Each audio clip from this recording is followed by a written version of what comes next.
I don't know why I'm even writing this. Maybe because no one would believe me if I told them out loud. But I need to get this off my chest. What happened to me that night still haunts my dreams. About 6 months ago, I had a habit of sneaking out of my house at night. I was just a restless teenager back then, and something about the quiet of the empty streets gave me peace. I'd walk for an hour or two, sometimes just thinking, sometimes doing nothing at all. But that night was different. I left the house around 2 a.m.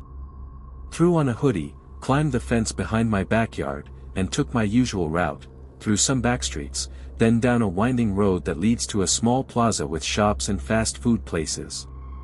I ended up sitting on a bench there, just watching the empty world.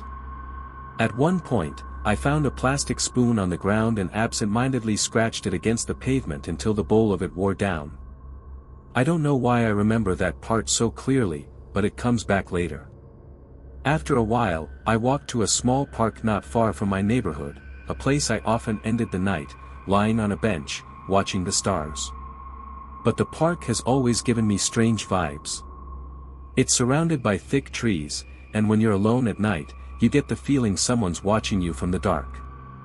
That night, as I lay staring up at the sky, I heard a whistle. A sharp, deliberate whistle, not like someone calling a dog. I sat up immediately. There, just outside the entrance to the park, under the only streetlight, stood a man. I recognized him, a tall, gaunt figure who wandered our town during the day, always dressed too neatly. I'd seen him once before. He had looked at me with a crooked smile and said, "He watches over you," in a voice that stuck with me. My mom and I had always thought he was just mentally off. Maybe homeless. Maybe not. But this night, he wasn't just wandering. He was waiting. We stared at each other for a long moment. He didn't move. I didn't either.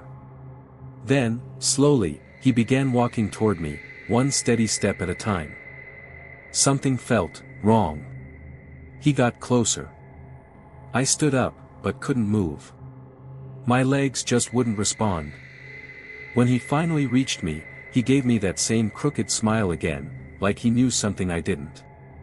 And then, without saying a word, he reached into his coat and pulled out a plastic spoon. It was the same spoon I had broken earlier at the plaza. He slipped it into my front hoodie pocket, gently, like it belonged there, and turned around without saying a word.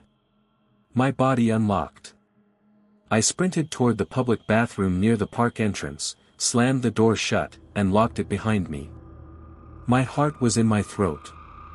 I sat on the cold floor, shaking, trying to understand what just happened. When I finally looked at the spoon, I froze again.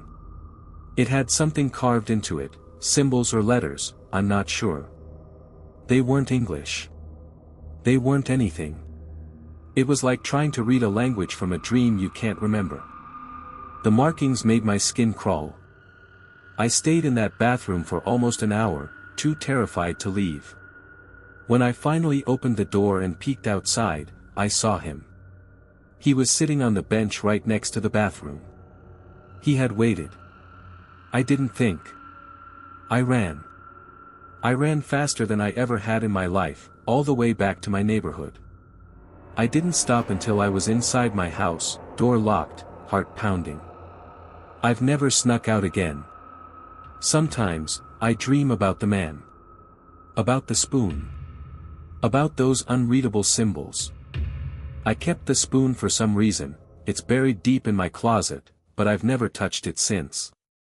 Sometimes I wonder if it was just a bad dream. But I know better. I still remember the sound of that whistle. I still remember how cold his hand felt when he touched me. And sometimes, just sometimes, I feel like something is still watching me from the woods. Whoever, whatever, that man was. Let's not meet again.